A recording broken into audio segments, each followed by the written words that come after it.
Welcome all. Welcome back to DAS TV. Good glorious morning. Delighted, chuffed, I should say, this morning to be joined by Seany from the LFC Daytrippers. Lovely background there, Seany. Just missing a bit of palm trees there. Sean is reporting today from the lovely Spain. Great to have you on, Seany. As I was saying to you last week, I got in touch with you for coming on, and this is something different they're going to be doing. It's the first episode of a supporters podcast. I've called it. Nothing too fancy, just straight in. And I suppose it's just trying to get different people on, different clubs, different. I don't know whether I'm going to do a weekly or an annual thing, but we'll see what happens in the near future. Obviously, with the off season now, I'll have a bit more time and be reporting some transfers and stuff. So, Seany, how are you, mate? All good? All good, mate. All good. Missing the football already. I didn't think I would. I was hating football the way it was, but Yeah, the way the season ended, it's not even a week old yet. But we had that game tonight that I don't think we'll bother speaking about because, yeah. to be honest with you, look, if you don't see it, does it really happen? Yeah, true. Yeah, and look, I suppose credit to both teams getting to the final is a great achievement, as we all know. But we've won a lot more than them, and City on the quest for that first. If you don't do it tonight, you'd wonder when they'll ever do. Kanate, some news broke yesterday, Sean. It's been going rumbling on a couple of weeks. But it was confirmed. I remember, was it David Ornstein from the Athletic Force reporter that Kanate linked with us. To me, now I've only seen Leipzig twice, and that was the twice we played them, and he wasn't involved in it. But what bits I have seen of Kanate obviously online and stuff like that being trending around. He seems to be a very aggressive, composed, compact player. Only 22, he's only turned. So potentially, I would say world class. And Liverpool seem to do a lot of smart business. Is this one you think that again it's looking like smart business? I know it's too early to say, but from what you've seen, Yeah, definitely. Definitely fits the profile we were looking for. That pace, the aerial ability, the ability on the ball. yeah, I think for the price, it's a no-brainer. Obviously, people have reservations about his injury history, but you've got to think that the club have done that due diligence here and made sure that this is all in check before they bring this lad in. Only 22 and like with such a high ceiling, the sky's the limit for him. And I think, being honest, having not seen a lot of Leipzig, but when I have watched him, he was always the standout of the two between himself and Upamecano. Upamecano, someone who I don't think wouldn't have cut it in the Premier League. I think being at Bayern Munich might suit him better, but Kanate, it's a brilliant bit of business and a good start to the window. And let's be honest, a good start was needed because there's business to be done this summer for Liverpool if we're gonna go again next year. Yeah, totally agree, mate. And I remember Upamecano come up against Man. He was run ragged, wasn't he? He just wasn't up to it. There was a lot of hype around him, even going to Liverpool looking for him. I think he's a little bit more experienced than Kanate. Has some more international experience for first team of France. But look, Kanate, I mean, he's 6'4". What a specimen of a fella. You know what I mean? Freak physique I've seen as well. So I mean, it's an unbelievable. He looks to be an addition. I was a little bit disappointed we probably didn't renew Kabak. I think since he's come in, he's been thrown in at the deep end and he's been let. It looks like he's going to be let go now. And I think it was 3 or 4 of them, probably 10, 11 games he played in. He's man the match. He looks very composed and a lad that's learned his trade. Hasn't been easy on the receiving end of almost 50, 60 Bundesliga goals, come straight into Liverpool as an emergency. And I thought he conducted himself well, but no pre-season. We've seen it with Fabinho, Robbo in the past. You need pre-seasons. Lads do take time to settle in, but it is time to be ruthless and it's time to look at the bigger picture here and to not be carrying passengers. And maybe with Kabak's injury at the end, I don't know what happened with Train or whatever. Maybe he just didn't suit what we needed going forward. But what I've seen of him was good, and I thought maybe a move to renew him would have been good. But look, it is what it is, I suppose. Yeah, I'd be in the same camp there. I'm disappointed now Kabak's not staying on because, like you said, he didn't do an awful lot wrong. And when he did do wrong, you kind of have to forgive him and give him that room to grow because, like you said, straight in at the deep end. And he's not old either. He's young. He's even younger than Kanate again. So I think he done all right. I think if we could have been in a situation where you can move someone like Matip on and maybe Phillips and bring in a Kabak, because I think what we'll need next season, Darren, is we'll need players who are available all the time. Availability is the best attribute, in my opinion. When you look at Katie, you look at Ox. Yeah, they're good footballers, but are they available enough? Can we call on them? So I think we learned that the hard way this year when we were literally playing 6th and 7th choice centre-backs, and then even at that stage we were playing midfielders in the middle. So, Yeah, I'm disappointed for Kabak. To be honest with you, I don't think that one is dead. I think something late in the window. If he's still around, I still think we might be able to get him from Schalke, because Schalke have been relegated from the Bundesliga, and in a COVID year, they really need money. So I wouldn't be surprised if Michael Edwards is playing chess here, and he's a couple of moves ahead, because I do see a few outgoings, and I do see, with the likes of Matip maybe getting shipped out, we will need another centre-back. And I think there might be room there for Kabak. And if the funds are there and we get what we need in for someone like a Matip, well, then I can definitely see Kabak being brought in for less than the release clause. So I wouldn't take my eye off yet. Now, that's just my opinion. That's not any insider info. I think Michael Edwards might be playing the long game on this one. Yeah. Well, it could be. And if we can get him for less than 18 million, it would be another sensible, smart business. We know Michael Edwards is a bit of a chess player when it comes to transfers, and we've seen it before so many times that there's been a bit of panic. Liverpool have went in for someone and aren't paying the money, and FSG being getting a bit slated. But look, it's a business, and that's what it's all about. And it's about, I know the revenue is looking good at the club, but in COVID times, Liverpool are going to box clever, I think, with this. And look, we'll wait and see what happens. Cristiano, shout out there, coming in Brazil there, how to explain to someone who doesn't understand football. Well, probably not to say now, Cristiano, but it's I don't know what you say there about that, really. Another one there, Ronaldo gone. Do you think they were going to win for Leon midfielder? I don't know. It's disappointing to see Wijnaldum gone. I think it would have been cheaper to pay him what he wants, but I don't know if it's just about money. I don't know whether Wijnaldum's come in. Liverpool have made him the player that he is. He's had a world-class identity in the couple of years at Liverpool, and is it just a part of the journey? He wants to go to Barca, and it's something that with his family and stuff like that, there's more to it than that, you know. He's Michael Baldwin, shout out there. He's new enough on YouTube. He's gonna look like an absolute tank in the kick, and that I wouldn't want to play 9. Yeah, definitely, Michael, absolutely. As I said, freak physique.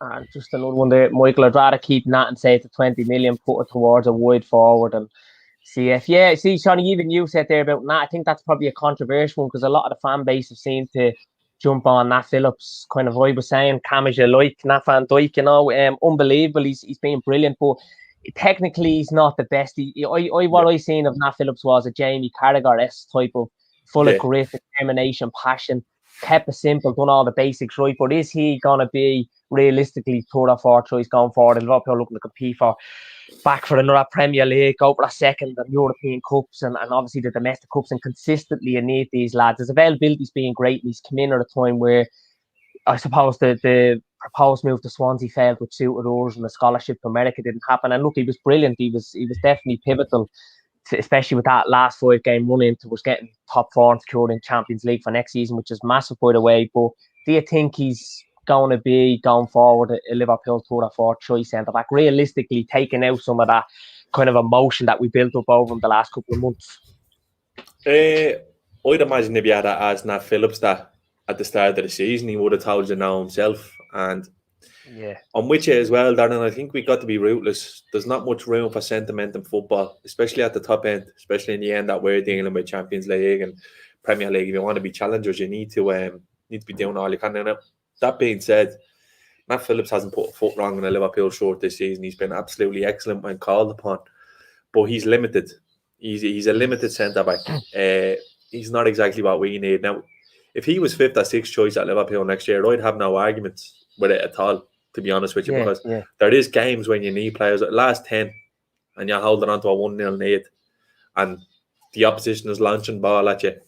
Throw Nat Phillips in there, he'd head anything, you know. He'd head his granny, he'd tackle his granny, he'd beat his granny to a header, you know, that sort of player. You always need them in your squad, you know. You do need those types of characters in your squad. So I'd have no real, I'm sitting on the fence here, I'd have no real grievance if he left, and I'd have no real issue if he stayed. I think he's done enough to earn himself another stay, but I think with Nat Phillips, the best thing for him would to be moved, because now is the prime time to get him move. You look at like Divock Origi, who probably should have left after the Champions League winning season and his heroics to go and play regular football somewhere.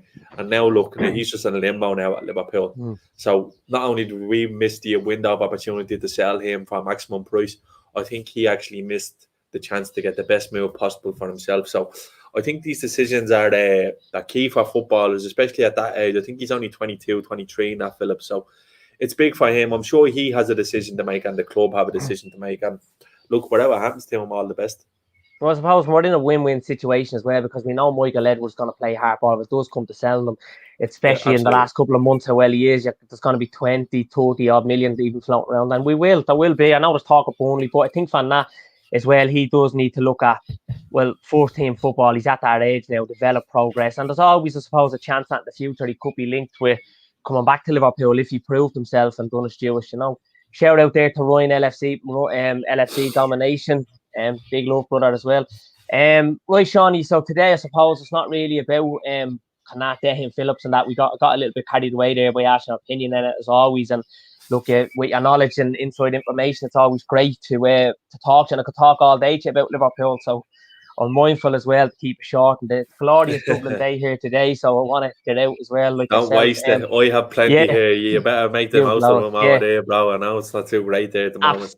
Absolutely. It's okay now today. It's supposed to pick up as well. So it's good, So, Seany, straight into it, your first memory of football. So way back to, obviously, I'd imagine your memories of football from you were very young, and you probably even played football since you were very young, but I don't know that. But it'd be interesting to hear what your story is on it. Yeah, my first memory of football, it's not actually Liverpool related. It's actually it's the 98 World Cup. As a kid, would have been around 6 at the time, 5 maybe 5, 6 at the time, because it would have been the summer of '98, and just Ronaldo, Brazilian Ronaldo, and that Brazil team, and just being mesmerised by Ronaldo. And like, you're from an area similar to myself, like we play World Cup out in the field, and everyone, I want to be Brazil. Yeah, exactly, Wembley, Wembley. Everyone wanted to be Ronaldo, and I remember the final. I remember the Sunday against France, and all my 5, 6 brothers, so we were all, it's basically one of them things, like we don't qualify for many World Cup stars, so yourself, you kind of pick a side when you go to the World Cup, and more than likely it would have been Brazil when you were younger, you know what I mean? So and I remember being absolutely gutted when they got beaten in the final. Now in hindsight, we found out that there was a lot of problems with Ronaldo, and like that coming up to kick off, he had epileptic fits and all in the dressing room. But as a kid, I didn't know that, and you were just devastated when France beat them 2-0. Obviously, Zidane, a great player as well. So that would have been that's the first vivid memory of football that I have. Obviously, growing up and playing it, there's many memories there the whole time. But in terms of football and as a fan, that would have been one of the ones that sticks with me the most. Would have been France '98 in the World Cup. Yeah, absolutely. And look, Courtney nearly saying there in the comments, shout out Courtney, that we still pick Brazil today. And I think a lot of us do. I think we all have that affiliation with Brazil because of the samba. You go back to Roberto Carlos, as you said, Ronaldo, even Cafu, some of the just unbelievable players and legends of the game, legends worldwide in football. And like you said, we grew up in a similar enough area. We're probably only a stone throw away, kind of like Anfield to Goodison, but I don't want to be at Goodison. But it is. And we played Wemba, we played heads and volleys, and I went to the local De La Salle school in Balliol, and like when I first grew up, I didn't come from a football, my mum and dad, and I'm the oldest in the family of 2 sisters. I wasn't really a football family, so as I went to school, I learned that, and I didn't really get it or know anything about it, but it wasn't until probably the mid-90s, that whole Fowler, Newcastle 4-3 game, and then obviously I remember being in Tremor watching that final with my man, a couple of the family. I was obviously only a nipper then, and France lost that day. They did some great players, but they did a great squad. I remember them, and like as I said, even Tremor, Mosney, all them holiday trips. You go and you watch the Euros and World Cups on, and that's something you'll never. For the summer. Yeah, you'll never get again. So it's but definitely, as Courtney saying, it's still pick Brazil today, and absolutely, I think we all have that. The story behind just supporting Liverpool, Seany, how did that ever arose then? Obviously, that's your memory of football, but where did Liverpool come into the equation then? Again, like 6 older brothers in the house, and I never stood a chance because every single one of us are Reds, all massive Reds. Now, in fairness, the couple of them, my brothers that don't really support football, but they'd be mindful, you know what I mean? But there's 3 or 4 of them who are massive Reds, and we travelled to Anfield when possible. So I've been a Liverpool mad ever since. Obviously, you had the '98 World Cup there as well. Like Michael Owen growing up, I know whatever happened in hindsight, but he was a hero of mine. Michael Owen would have been my first real hero, having number 10 on the back of the old Reebok jerseys. I never really stood a chance. If I wanted to support anyone else, I wouldn't have had a chance. But to be honest with you, I'm so grateful because it was drilled into me. I was brainwashed when I was younger, but it's paying off dividends now at the moment because it's just such a good time to be a Liverpool fan. Coming up in school, probably similar to yourself, listening to United fans, all that, because we're Dublin boys, so it's mostly only Liverpool and United, and you get the odd Arsenal fan here and there, but getting in your ear from Liverpool or United fans all the time in school and the back and forth, the banter, pretty much my childhood, that would have been that. No, this is better, and just having memories, and there's so many great seasons. Like you look at 2001, I'll show you around to it later. Memories for life, and being a Liverpool fan, I'm Liverpool mad, as you know yourself. That's like I go on and talk weekly about it. I talk the back legs off a donkey going on about Liverpool. Like we could stay here for hours, I'm sure, going on about it. But it wouldn't have it any other way. Drilled into me by my brothers. Massive red through and through. Try to get over as much as possible. Love Liverpool. The city means a great deal to me. And the club also means a great deal to me. It's given us so many good memories, and thankfully right now it's we're smelling the roses now in the garden after a long time of suffering. And look, it's very emotional. I remember like even going back there, like back to the early days supporting Liverpool, it was always a club built on emotions. And when I supported them kind of in the early 90s onwards, and it was only really as time went on, you grew up a little bit more. Like I remember being at schools, there was just United, one or two lads supported Newcastle at the time. And to be honest with you, I liked Newcastle back then. And I think we all kind of have a soft spot for Newcastle. We don't have any resentment or hate against them, and we never would, do you know what I mean? And Liverpool was an easy choice for me, you know. It was just, but as it turns out, as I got a bit older, a couple of cousins and a couple of family who were a bit older than me, I wouldn't have been around much when I was younger. They're all Liverpool mad, and it just turned out that way coincidentally. But I said I wouldn't swap it for anyone else. And as Michael Valson saying there in the comments, is it just Liverpool and United fans pretty much in Ireland? Not so much now, but because of obviously City and Chelsea coming along, a couple of Arsenal, Leeds fans, would there be a good enough Leeds fan base? A couple of Newcastle. But apart from that, I don't think Celtic is big. Celtic is big. Something I admire Celtic and the what they do in a shape, but I was never really kind of got into that whole Celtic thing, and I get the rivalry, what it means with Celtic and Rangers. And what's your take on that, Seany? Are you Celtic, or obviously you've some affection to them, I suppose? But I would have had Celtic jerseys and all when I was a kid, but I wouldn't have the same passion for Celtic as I would Liverpool, to be honest with you. And it's not a dig at Celtic or Scottish football. It's just I always kind of, my allegiance was always Liverpool, you know what I mean? Don't get me wrong, Celtic are a great club, massive support, and I'd love to one day get over to a game at Parkhead, because I think when you look at Britain, maybe the only place that rivals, and most would argue it's better than Anfield, would be Celtic Park on a derby day, because it's such an amazing club steeped in history. And you look at, like, as a football fan, you look at like the story of the Lisbon Lions. Just how can you not be enamoured by that? Like the story of the Lisbon Lions, all the lads growing up within a 5-kilometre radius of Celtic Park.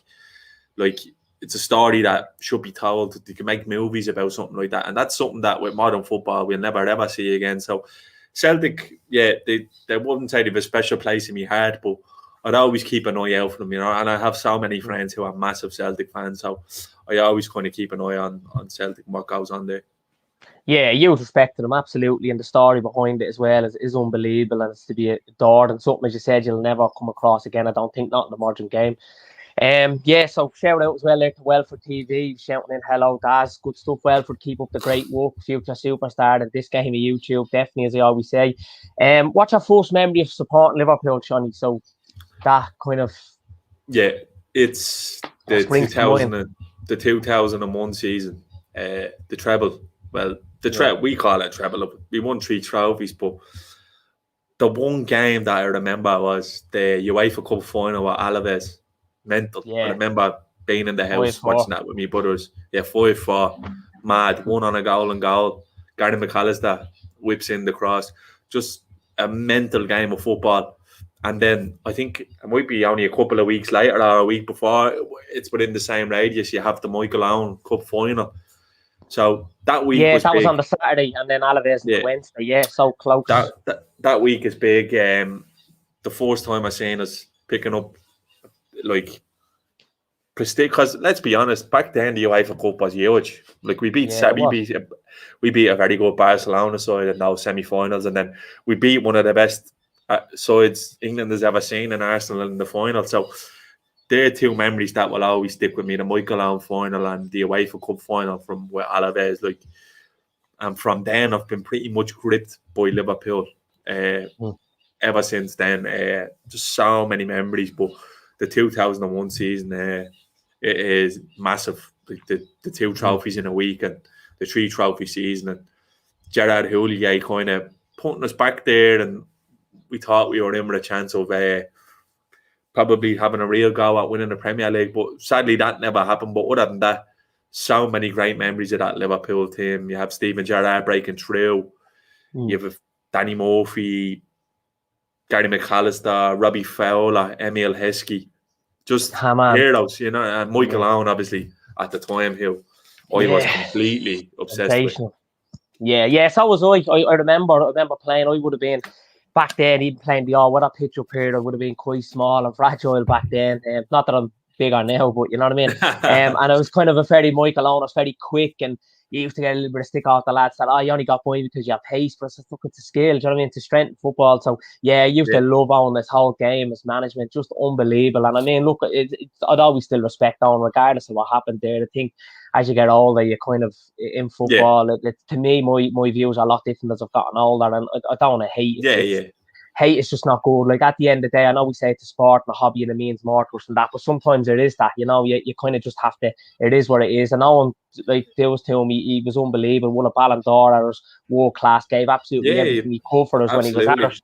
And we probably should have kept him a little bit longer than what we did. But I know Rafa came in and things happened there, and he went to Madrid. He wanted to come back after Madrid, and he did. Yeah.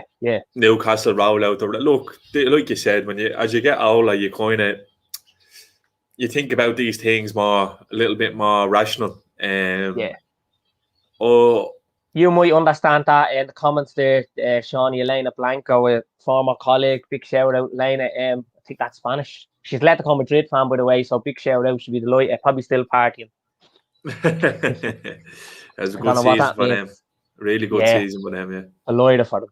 But I don't know what she say. You got this. I don't know. Oh, you got this. Just sorry, I thought that was Spanish. Shows right now. It's early hours, Elena. I'm well used to that. With the knowledge of this hour of the morning. Not that it's ever that bright, but it's a bit. So sorry, Seany, there. I interrupt you there with Elena's comment coming in. You were going back to what you were saying. Yeah, like you leave the tribalism at the door sort of now with football. Like obviously, I don't like United. I don't really like Man City. I'm not going to beat around the bush, but Michael Owen did a lot at Liverpool as a young lad. You know, like so what happened with him was just, it was unfortunate. You know what I mean? And you've got to think like that fella was offered an opportunity to go and play at Manchester United and possibly win a Premier League title. So it's all easy for us to say, but obviously his decision was justified in the end. Now, I don't know about having him as an ambassador at the club at the moment. I don't think he's doing the best job at that when you have the likes of John Barnes and that who aren't employed by the club at the moment. But look, that's a story for another day. But look, it is what it is. That's football fans were fickle, and that's just the way it is. Yeah, absolutely. I agree. Yeah, and it was interesting to hear that the 2001 season, because Owen did play a massive part. And even back then, I remember that month of May, the UEFA Cup final, the FA Cup final, the space a few days. Football now and life in general just seems a little bit different, doesn't it? The days seem to be sunnier then. You see May seemed to be a bit more of a scorcher. Yeah, exactly. Remember that day in the orange jerseys we were at? Yeah. It was the Millennium Stadium, Cardiff, and Danny Murphy, the thing on his head, he was bald and he was blistering. He said he'd factor 30 on his head, wherever. I know that's a little bit of a off the point, but can't help to get that in, how warm it was. And now, obviously, I'm here today, the end of May, and we're lucky if we get 15 degrees. So, but back then, even football, now, look, you've an end of the season. I remember when we went to Madrid in 2019, I was 3 weeks from the end of the season to the Champions League final. It's just a bit, it's not the same, is it really? Like, it's that whole gap, that period. and then you expect the game to have that intense, that energy, and No, and it wasn't. I happened to be in Madrid for the game, the Champions League final. Now, Brilliant. I don't care how the game played out. The result was what the result was. And that's the again, main. more great memories, like the day in the plaza, the day before that game, will be up there with probably the best day of my life, to be honest with you. Like, just unbelievable scenes, everyone there on the same buzz. But like, it's a good point you make. Days seem sunnier then, you know what I mean? We are innocent kids then. We weren't thinking about the big bad world, and football has kind of lost its touch in that regard a little bit.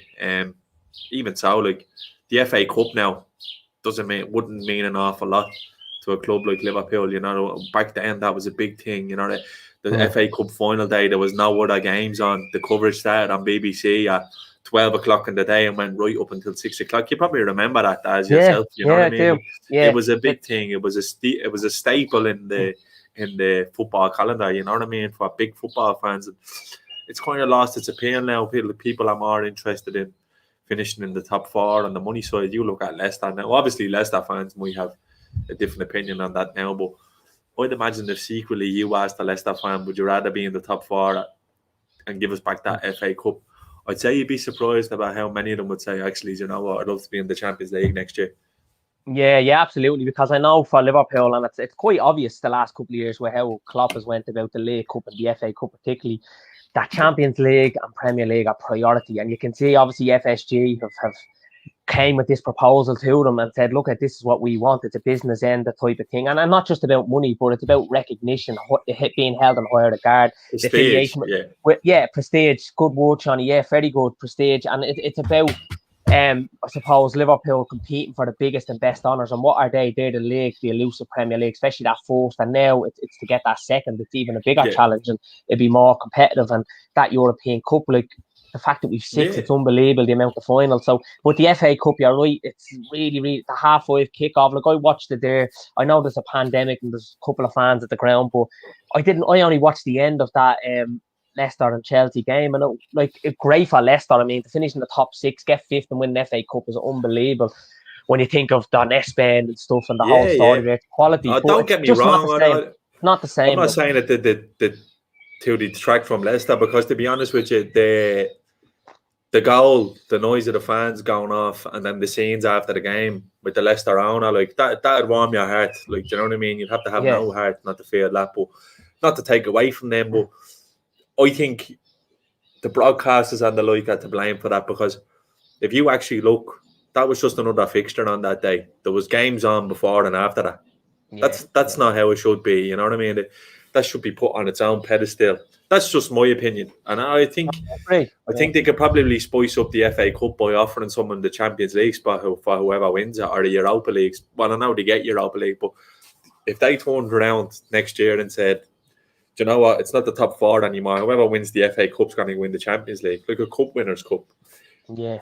Well, I'd imagine a lot more of those big clubs would be taking it seriously. Yeah, and it's like if you're playing football, you're with a team, you get to one of the bigger cups here in Ireland that we play with, AUL or Leinster Senior League, and you have teams around you playing that day and you're in the final. Just even out of respect, it should be on its own, because they've 2 teams have fought there, they've got there. Let's have a bit of respect. Everybody turns up, watches or tunes in if they can't get a ticket. It should really be, and I know that used to be like that. Look what we're talking about in the early 2000s, Liverpool, Arsenal. But it's 2 huge clubs at the time going for it, particularly Arsenal when Wenger came in a couple of years before that. And that was at Arsenal at their ultimate, the best really then from that kind of season to 2004-05. But it's just not the same, Seany. It's not. And I know it's some people say it's a bit of a cliche, like, football's not the same now as what then, but it really isn't. It's just... We sound like Elf saying that. Yeah, but I do. To be honest with you, I think next year with the fans coming back, it'll be completely different. We've been kind of... 100%. Yeah, because one of the biggest regrets I have is not going to Madrid. You know, I remember after we won it in Istanbul, we went out to Liverpool the next day. We were all still only teenagers, got a boat over and got to the parade. Unbelievable, you know, but and then I was meant to go to Athens. That didn't happen in 2007, but a big regret of mine is definitely not going to that final 2019. Obviously, you make a decision. It's a couple of minutes to make up. You're going to go or not, and you don't. But look, I had a great time here with a couple of the family, the cousins' kids. It was great. They're now obviously going through that generation where they're spoiled with success again. Do you know what I mean? The demand is set high. So, yeah, it is what it is. Suppose, and that's a part of life, you know. Decisions you make mightn't always be the best, but you just have to get on with it, and we'll get there again, no doubt about it. 100%. First game you were ever to, Seany. First game back, obviously, probably a game when you were young. First game I was ever at is the 08-09 season. Liverpool Chelsea at Anfield. Fernando Torres scores 2 late on, 89th minute, I think, and then he gets another one down, and he does the celebration in front of the cop. That was my first game. One of the first games that season, wasn't it, as well? First or second game? It was. It was late enough on in the season. I think it was around February time. I remember the one. Yeah, it was freezing. He sat down on his knees and scored. Yeah, it was freezing. Yeah, it was freezing cold, and it was late at night, and Anfield was rocking because 08-09 we had a real go at it. You know what I mean? We were charging for the title, and that was the first sort of title challenge for a long time. And Torres and Gerrard together that year were incredible, and he popped up twice and got the 2 goals, and it was unbelievable. It was a great experience, and ever since then, it's like a book, you know yourself. The first time you walk up the steps and you see the pitch in Anfield, it's like a drug. It really is. I've been to so many games, like I've been Champions League away games. I've been so lucky down the year to see so many great Liverpool games, but that was my first one.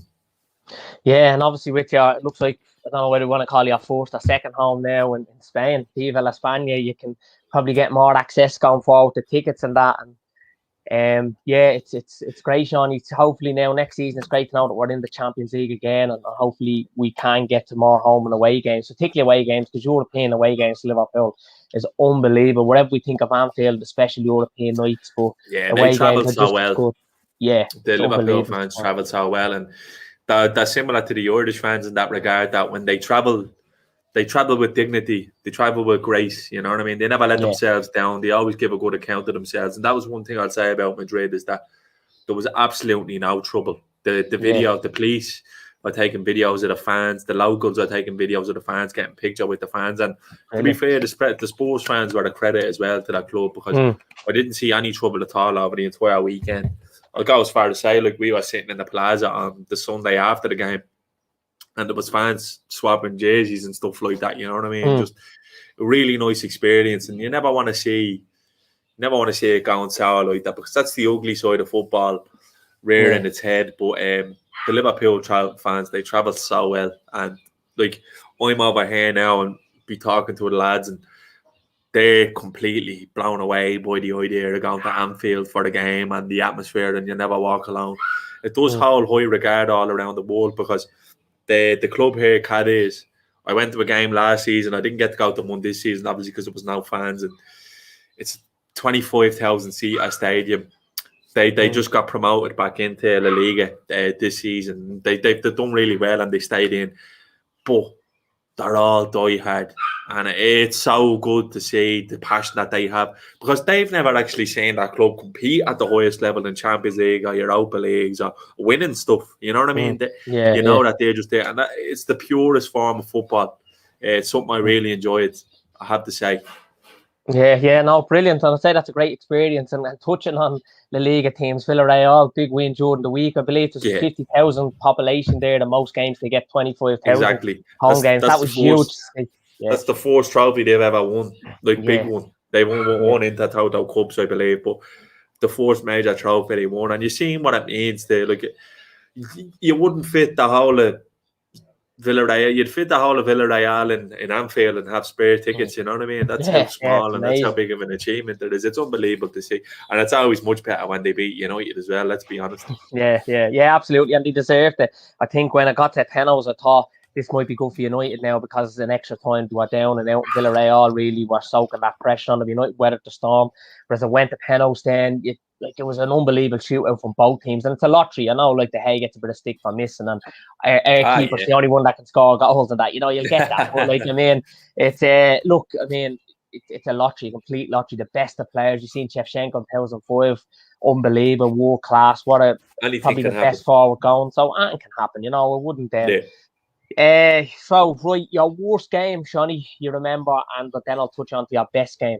So either you've been at or watched or Yeah, well, any if experience you had. the Shout out. worst game I've been at is an easy one. The worst game I've been at is an easy one. Right. The worst game I was ever at is I was at the 5-0 at the Etihad. Mane gets sent off. Oh yeah. And I'm in the away end that day. It's the weekend of my birthday. I just happened to be in Liverpool and got a ticket for the game. Travelled down to Manchester. And it was rough. It was not only the game, but the carry on of the City fans and what was going on in the stadium. It was rough. It was the most uncomfortable I ever felt at a football game. And that was kind of the start. Later on that season, we go and knocked them out of the Champions League, the quarterfinals. And that was the start, I think, of this rivalry that's kind of brewed on then since then, because Mane gets sent off for nothing. Like, it's completely accidental. And City completely take the game to us. Now, as a football fan, they were absolutely unbelievable that day, City. I know they had to play against 10 men, but to see football at that level, it was nice, but it was so unpleasant.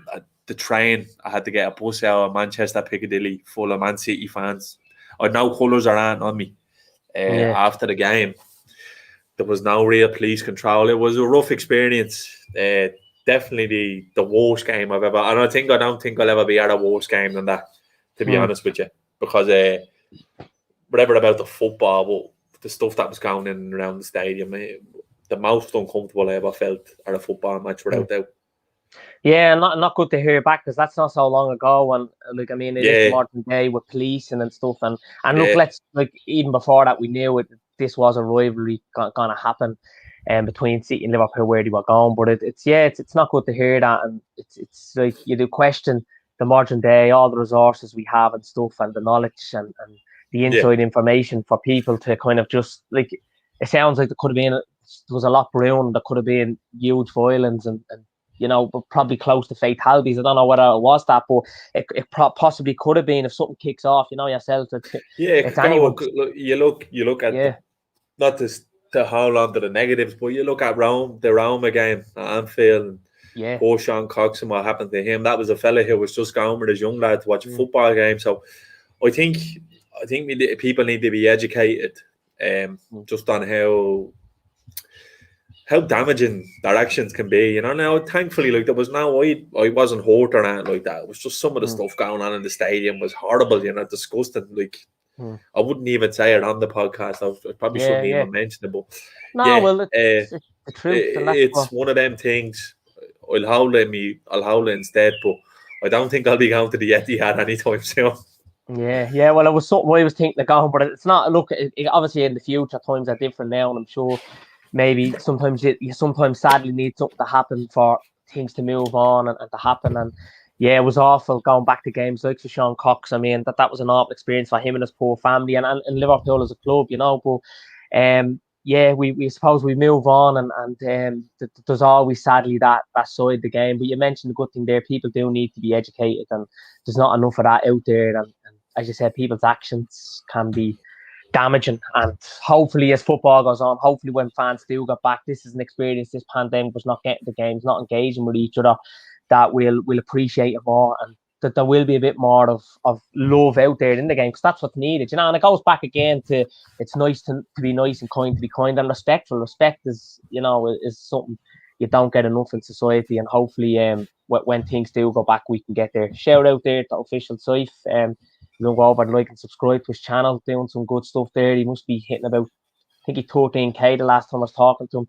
Best game is to be Liverpool Barca. If you're there, I think he actually was at that, seen a few of the videos. I was talking to him before on his channel. So so worst experience, Johnny, not a good one, but you got through a grand. And anyway, and obviously the result was bad that day. I think we were in it until Mane got sent off, and we recall absolutely. But the thing that made us sweet at them was what happened then the following April.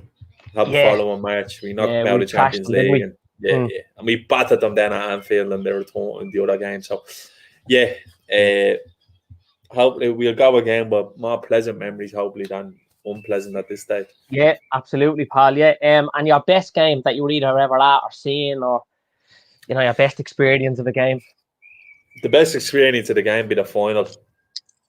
in Madrid. The Madrid. game wasn't great, but It was I've all had about the better result. experience. I've had better experiences not in the stadium than in the stadium. Like, I remember watching 2005. One of the ones that it's a strange 13-14 season, Man City. Absolutely bonkers. That was mental. That was absolutely mental. I was lucky enough to be there. That game was absolutely insane. Had everything. Had everything. Jordan Henderson gets sent off in the end. I don't think it's talked about on how detrimental that was to our season at the time, but that was we all started to believe, I think, after that win in Coutinho. Yeah, I remember that. But we go ahead, they come back into it. We end up grabbing Coutinho gets one. Just an unbelievable game, the highest game of football I've probably seen with my own eyes in my life. The atmosphere that day, the Anfield was rocking. And that was before the new main stand. The place was rocking. Obviously, didn't turn out the way we hoped, but one of my favourite seasons as a Liverpool fan, one of the most enjoyable seasons. Although we didn't get there in the end, just so many great memories from 13-14. That'd be right up there. Yeah, and again, that was a season where there wasn't a lot of expectations. I think we went into that season into the bit of the unknown. Not really. It was Rodgers, I think, his second season, and there was obviously question marks after the first. I remember his first game, West Brom away, beating 3-0, and you're thinking, what's going to happen here? He came in with a very limited experience. He was at Swansea at a different level, very young manager, and made a couple of, I suppose, he was a bit ruthless in terms of who he brought in, and but when you've Suarez there, I mean, you'd Sturridge, you'd Coutinho, you'd Gerrard, you'd Henderson, who even just back then... it was all falling into a place for us that year where the two boys up front carried us for a large part, and the football was unbelievable as well. It was that would have been a Leicester season, you know what I mean? We just happened to be coming up against a really, really good City team, and you need a bit of luck as well. Obviously, what happened? Absolutely. What happened. But look, if you'd have got over the line that year, maybe last year never happened. Maybe Madrid never happened. So you just had to think that all these things happen for a reason. But brilliant memories from 13-14 season, definitely. Yeah, that's a good point, Johnny. If that happens that year, maybe it doesn't, and maybe we don't bring in Jurgen Klopp, who, like, for me, he's been, you couldn't have handpicked a better man, and it's easy to say now when we're being successful, but I knew at the time he's a man coming with energy, a winner. He's a man on emotions. He's a man that just epitomises everything about Liverpool. Like when you think of even the whole Hillsborough thing, when Dalglish was there, if you Klopp there, you know, just everything. Like he's just... It was like he was born to manage Liverpool. Yeah.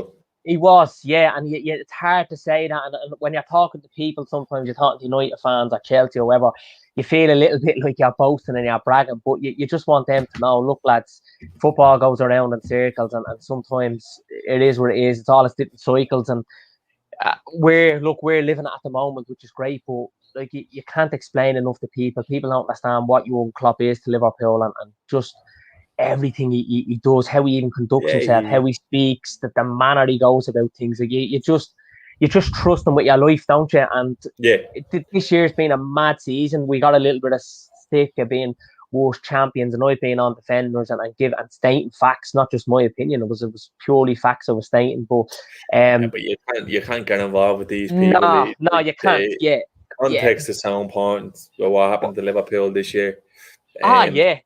But the main thing, it's always about the journey and not the destination. You know what I mean? This season will gear us up to go again next year. I've never been sure of anything in my life. Yeah. No, I agree, and I think Jurgen Klopp would have had a last season, even with the whole centre half issues with injuries, with availability. He's gonna look this season. Personal issues as well. Remember, these lads are human at the end of the day. They go home to their wife and their kids, and they're not just what we see on the screens. You look at the hardship Alisson's been through, and Klopp losing his mother and not being able to be there for the funeral and stuff like that. These lads are human. They're not robots. You know what I mean? They have emotions. They're not machines. So they feel just as much as we do. And to get over the line in the end, I think is a huge accomplishment for Jurgen Klopp. No matter how many people try to detract from him, because let's be honest with you, I think Ferdinand said it on BT. If any other team had to dealt with what Liverpool had to deal with, they'd be 10th, 11th, never mind 3rd. So European football, yeah. We got it out of the way. The Yeah. season's done with, and thank God, good riddance. Yeah, no, a horrible season it is, and I'm gonna move on now, Shawnee. It is a horrible season, but for us to get third it was like winning the trophy to me this year. I've ruled us out so many times because I was being realistic, and I just couldn't see us scoring goals. I couldn't see us keeping goals out. I just couldn't see us getting over the line. What summed it up for me was the Southampton and United, or before the Southampton game, the United game was called off with 2 weeks without a game, and we got 4 injuries. I just said, this is why we're going into our last 5 games of the season. We just need to reset, go again, green up pre-season. And that's where I was at, and maybe looking back, I probably fed into a little bit of negativity because... No, but it's normal. Like, you can't... It's normal to be negative when things are going wrong. Like, it's...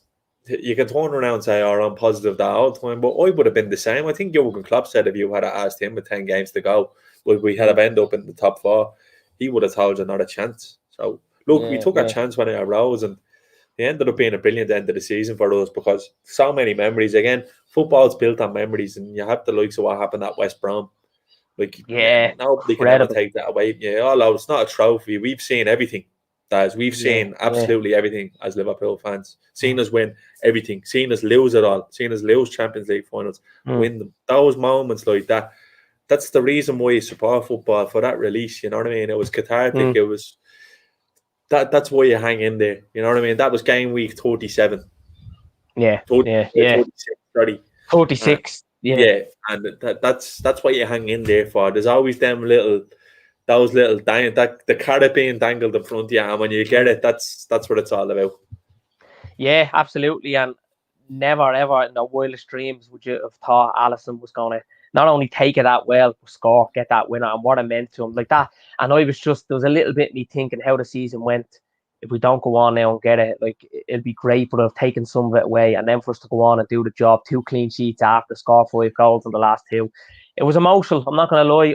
I shed a tear the last day because, and I the champers. I did. I put it on Instagram because I seen it meant that. a lot. I did. And yeah. and reason why is because it just, again, they gave me something that I'd given up on. It was like a drug, and we all felt just what Jurgen Klopp, never give up. Just keep going, and that will feed into me now in life going forward. Anything, with work, with anything that occurs, you just keep going, and you'll take some of that, and you'll be strong. You'll build that, and it was unbelievable to see. It really was, and I couldn't get over what happened. Big shout out there, Stephen, from Northern Ireland. I think, I don't know what county, but big shout out, Stephen. Everyone go over and like and subscribe. Big up to you and Sean. Absolutely, pal. Steve, what's happening, pal? So right, we saved the best to last.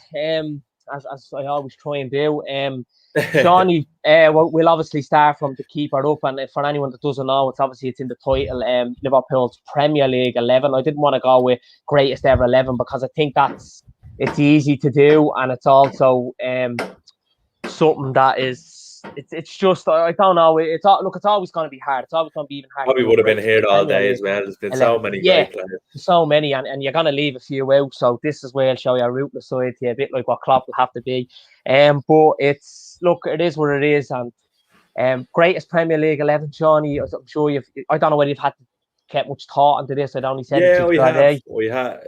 See, there's been a couple of positions where I was thinking, will I go with him? To be honest with you, a recency bias, you'd have to look at the lads that got us over the line. 19-20 season. The guts of the squad is going to have to be made up of them.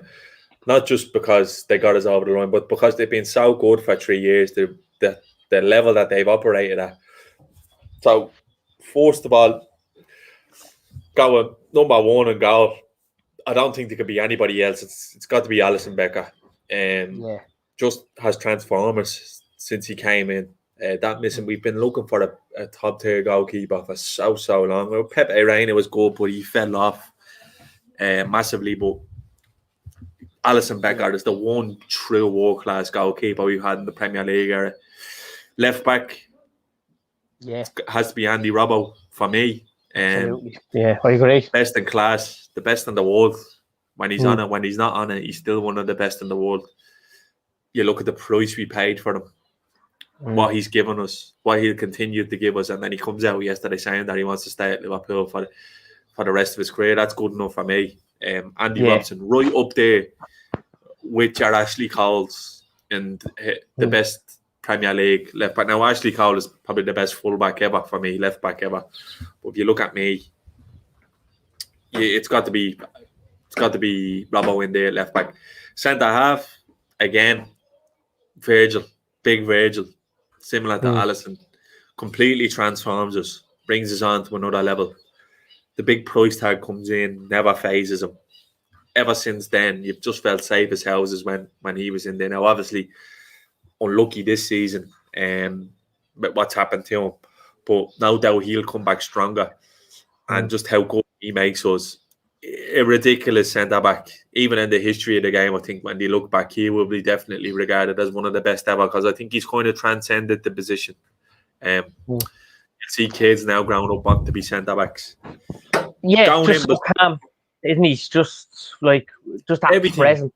There's no weakness. There's not a single weakness in his game. The pace, on the ball, aerial ability, his reading of the game, his leadership. He has absolutely everything. If you could create a centre-back, the perfect centre-back, it's in the image of Virgil van Dijk. He's been so good for us since he's come in.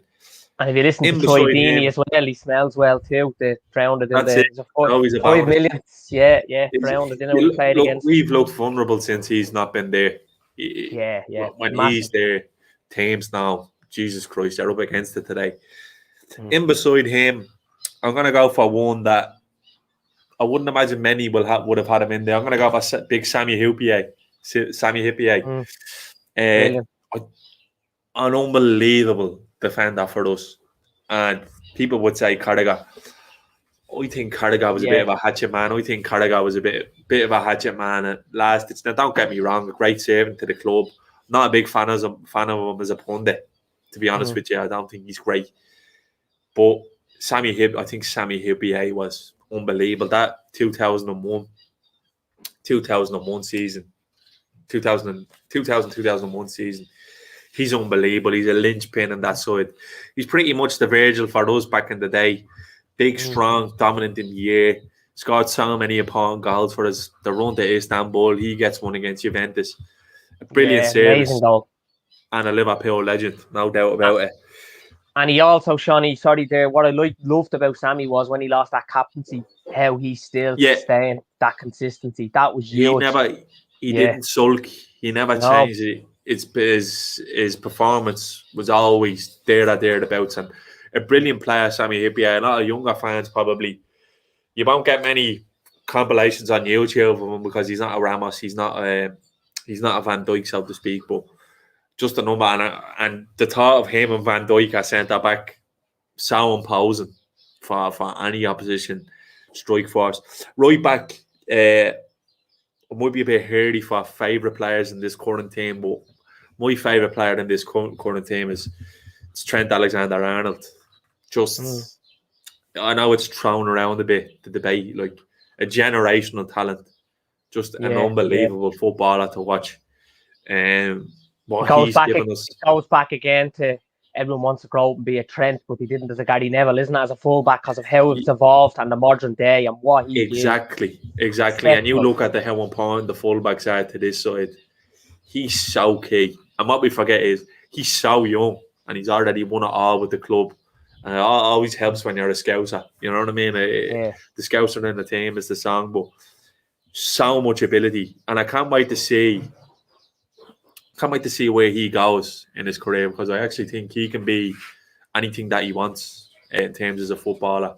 I think Gareth Southgate touched on it the other day that he might go on to be a midfielder, and I think he can. I think if he wants to, he can. I think he's that good. He has so much ability and raw talent. And you look at how he's dealt with adversity this season, being left out of the England team. For such a young player, he never hides or shies away.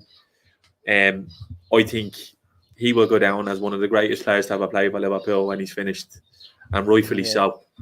And you're right, he never shied down. The late goals of the Cup end against Villa. After being dropped out of the England team, after being, you know the way the English, you know the way the English media are. He's in the paper every week.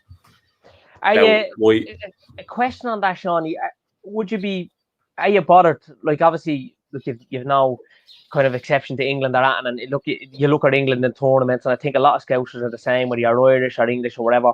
You're not too bothered about how they're doing, and you're always expecting them to underachieve, because that's what I've been used to. You know what I mean? They've always failed miserably.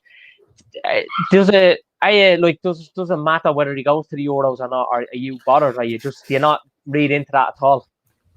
If I'm being selfish, I'd love Trent to have the summer off. You know what I mean? But you've got to think, he's a young lad with ambition, huge ambition, and I'd be gutted for him to miss out, because I think he deserves to be there.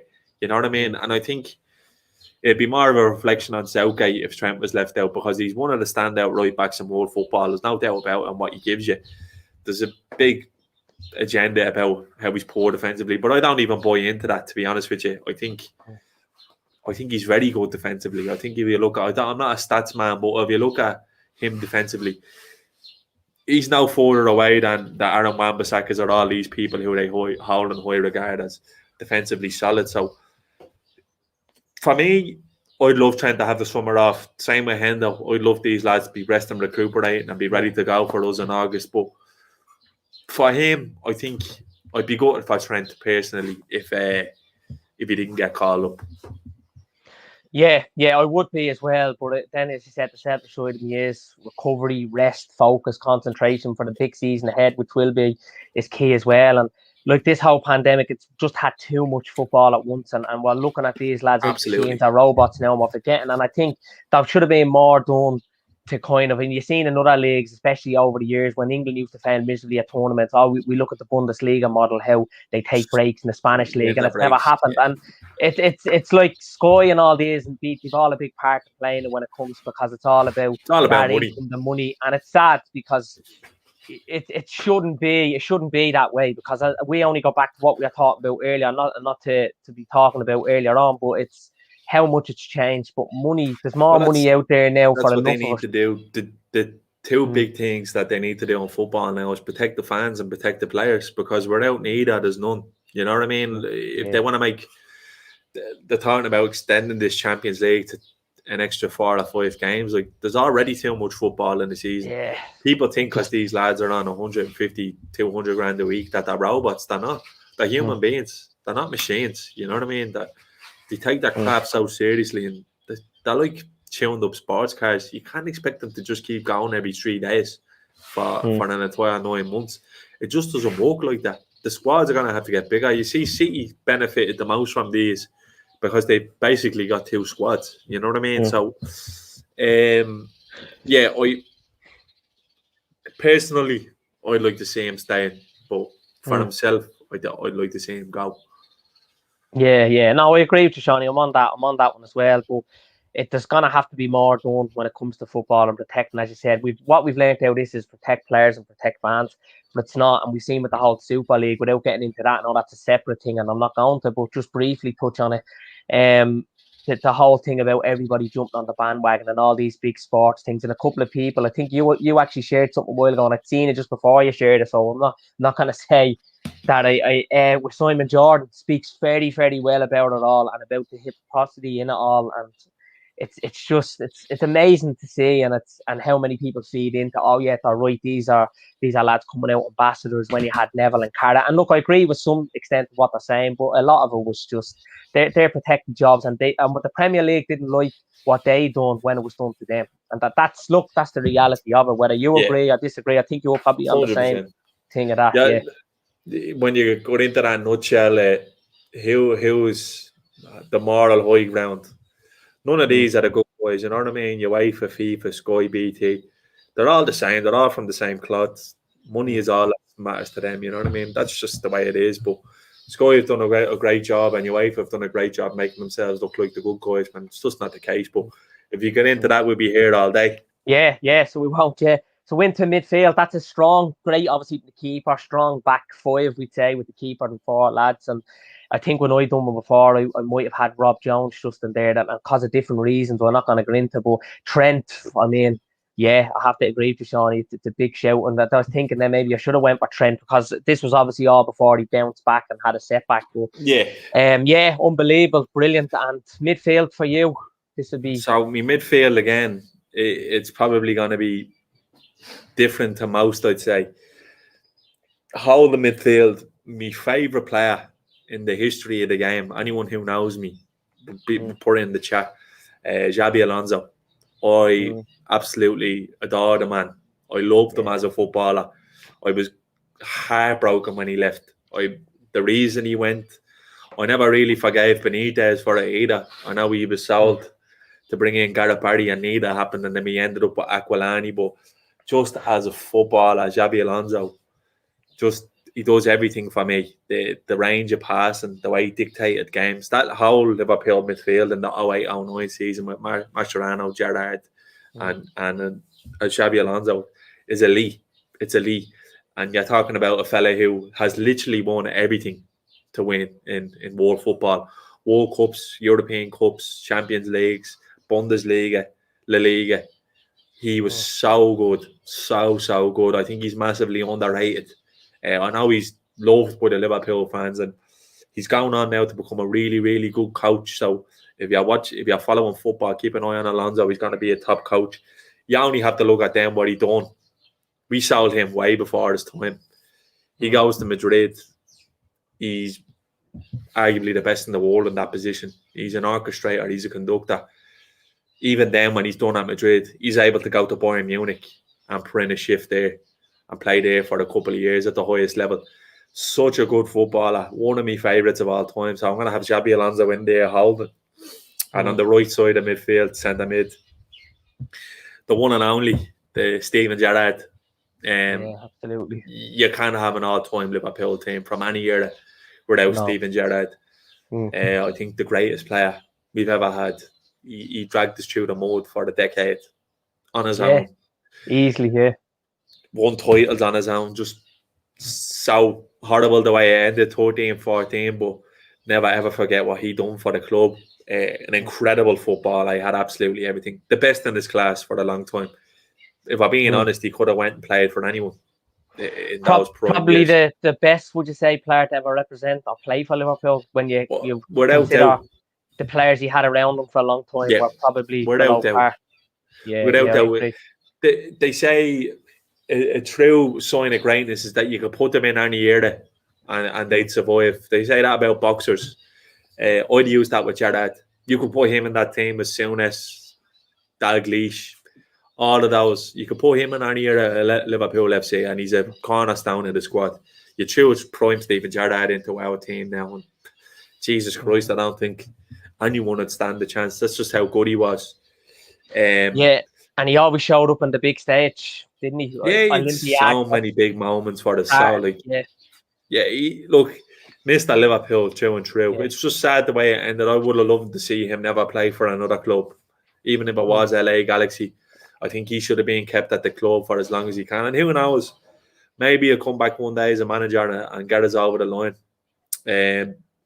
Let's see. He's doing a great job at Rangers. And all the best to him. But one of my favourite players ever.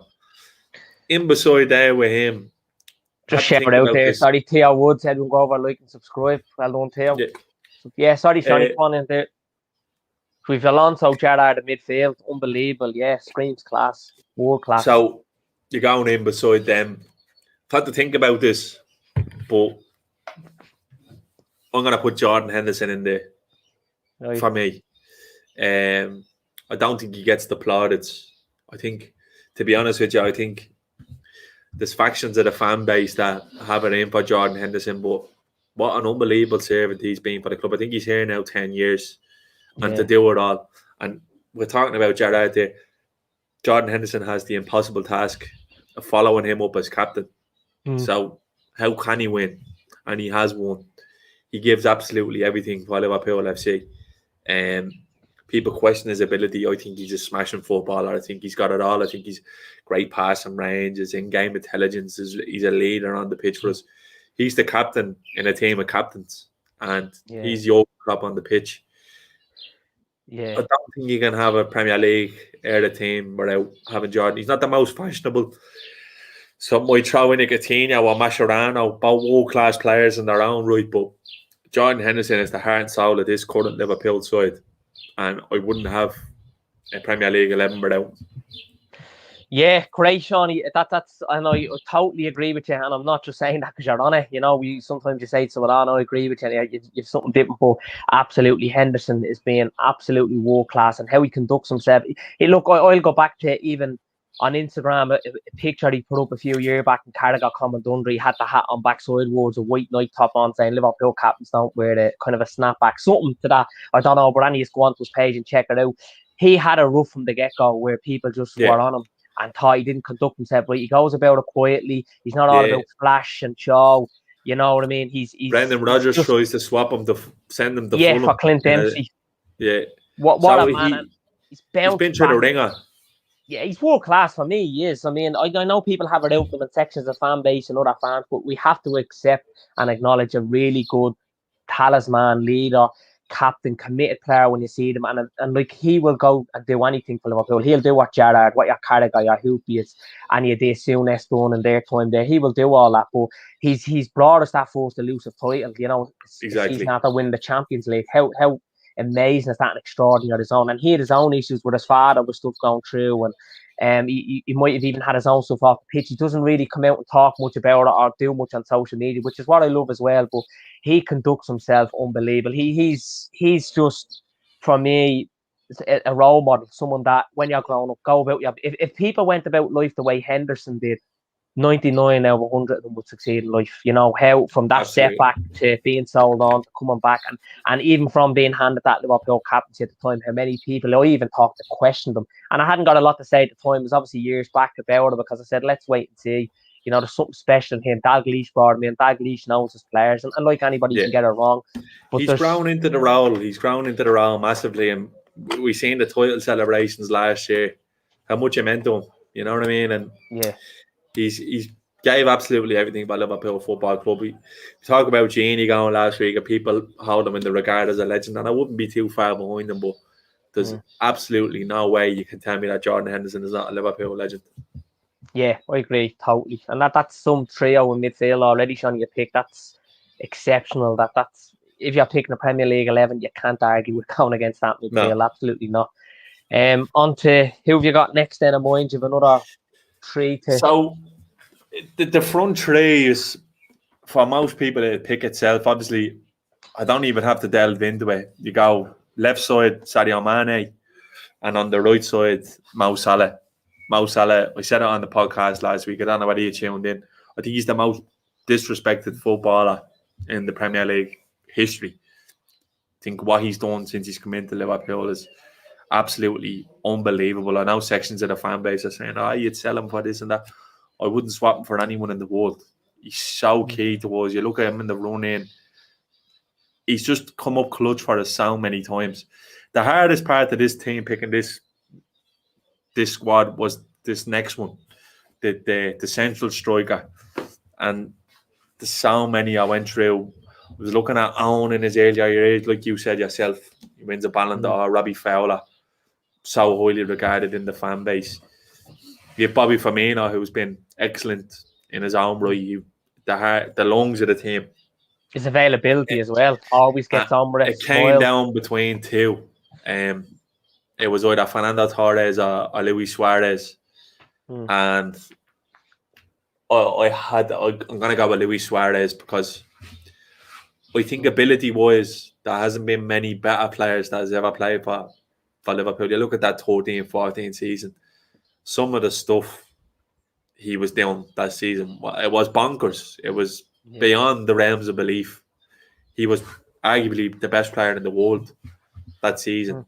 And again, obviously didn't get over the line, but you look at his numbers. Him and Sturridge that year were absolutely sensational, but Luis Suarez was on another level. And it was one when he left, you kind of knew he was just too good for us at that time. He should have been at the very highest level.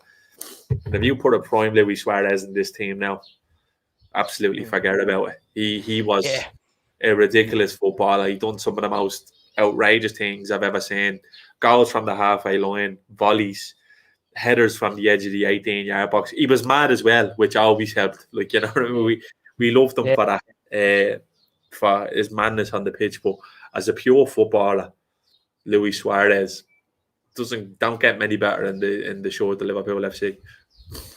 Would you bring him back? Talk of he going No. a freebie? No. Okay. No, I don't. The reason why I don't bring him back, because I have to mention it. Stuff went on with Suarez at the club.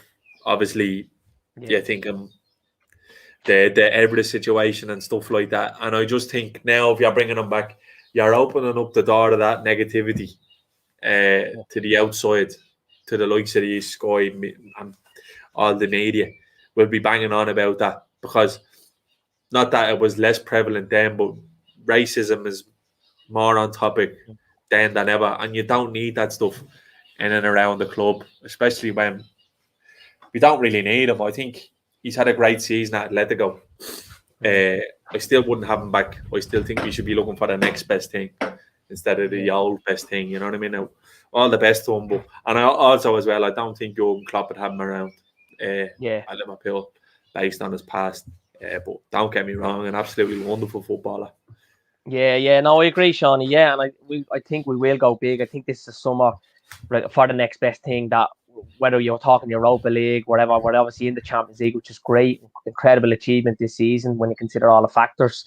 It was always going to be a big summer, because what we've learned this season is availability, but having that squad, that strength, depth, and it wasn't really till the end there in that run in, I'm going to call it, like the run into the final, that the likes of Ox come off, contribute. Shaqiri, you've seen a little bit more about them. And obviously, Ox gets the goals, but I don't think before that any of them come on and score or contribute to us this season. So we do need. Without being ruthless, Darren, they're no use to us. You know what I mean? They're no use to us. They're no use to us on treatment tables. So I think a ruthless summer is needed. I think Liverpool need to wield the axe this year and get a few out and bring in new blood. Look, you've seen the effect Diogo Jota had on the squad last year when he came in. Obviously, he gets injured, but he was flying. He was carrying us at stages. So I trust the recruitment to get it right again. But I think the difficult part with this off-season is going to be getting the players out. Yeah, it will be. It won't be. It's a lot easier said than done. We know that, and we know then who's going to come in and buy them, and are they going to meet the demands. And the thing about this summer, what might be slightly frustrating is you have a European Championship as well on. Do you know what I mean? That sometimes that can delay transfers, and people just do what they do with their country, and then they don't get that move that us as fans want or that they want. So we'll see. But look, pleasure, Seany. Absolutely brilliant. I think that Liverpool Premier League 11. I really enjoyed it. Yeah, no, anytime, pal. I'll definitely give you a shout out again, and everybody go over and subscribe to the LFC Daytrippers as well. The lads are doing great stuff there, unbelievable. I tune in regularly. Yeah, just before we head off, we're doing a thing at the moment. It's Steps for Seany. It's a young girl whose parents are a friend of the podcast. She has a rare disease and she needs treatment to go to America. And we're at the setting up some sort of GoFundMe over on the LFC Daytrippers Twitter. If you can pop over and have a look, we have merchandise on sale there. All the proceeds are going to go to get this young girl over to America and the treatment that she needs. There's actually a podcast we done on it last week. You should watch it. She's a gorgeous little thing. Just when you see sometimes life can be cruel, she's a gorgeous little thing. She smiles through it all. So we're doing everything we can in our power to get a few quid up to help out the family, because God knows they need it. So if you can pop over to the LFC Daytrippers, there's a GoFundMe there, and there's another thing they're doing challenges. So if you want to get involved, you can. It's 5k. It's good for your own well-being, because if you're locked up in the house, locked down at the moment, get out moving around. I think it's a very important thing to do, and there's incentives there and challenges that they have set up. So it's Steps for Seany, and it's over on the LFC Daytrippers account. If you can just have a look, share it out there, put on your Instagrams, your Twitters, just get the word out there, because every single euro will make a difference in the end. And that's all I just have to say. So thanks very much, everyone. Yeah, and look, God bless the Horde and the family, and hopefully they do get that. And look, shout out to you, Seany, and the LFC Daytrippers. Lads are doing not only great content, but that's unbelievable work outside of football, and they're doing great things for the community, and that's what it's all about. And yeah, look, it's what we sometimes we have to remember, that there is other things, and this pandemic has taught us more than it's just football and being a hobby. And what you are doing is incredible, and hopefully she gets all the help and treatment that she can. And yeah, she just gets what's needed, and it's great that you are doing, and everybody else hopefully does go over and contributes and shares it as well, because I think the more people that get in touch and get to do this, then obviously the better, you know. Yeah. But thanks, Absolutely. mate, for coming on today. A pleasure as No always. problem As I at all, said, lads. one of the Absolute most pleasure, knowledgeable mate. people Thanks I very meet. much for So having me for on. me, it's great. But everybody go over, like and subscribe to the LFC Daytrippers. Remember to like, subscribe, and comment to this channel as well, Das TV. And I'll have more guests on now soon. So big shout out to you all. Thanks, Seany. Best of luck to you all. Take Cheers, care. pal. Cheers.